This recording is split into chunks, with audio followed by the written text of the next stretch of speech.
Pumalag si Davao City 1st District Congressman Paulo Duterte kay Atty. Lorna Capunan matapos iugnay ng abogadong pamilya Duterte sa umunoy culture of violence sa ating bansa.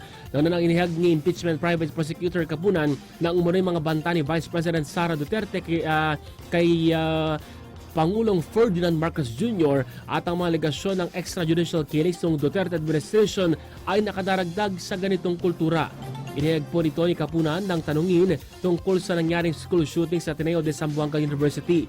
Ngunit git po ni Paulo Duterte, hindi dapat gamitin ang trahedya para sa anilay anti-Duterte narrative at impeachment propaganda. Anya, dapat imbestigahan ang pamamaril at pananagutan ng mga responsable habang ang mga paratas sa impeachment ay dapat pong patunayan sa pamamagitan ng ebidensya. Kaugnay niyan, sinagot din po ni Pulong ang panawagan ng kaakbayan na dapat humarap si VP Sara sa impeachment trial. Ayon pa sa kongresista, hindi kailangan personal na dumalo si VP Sara sa lahat ng pagdinig.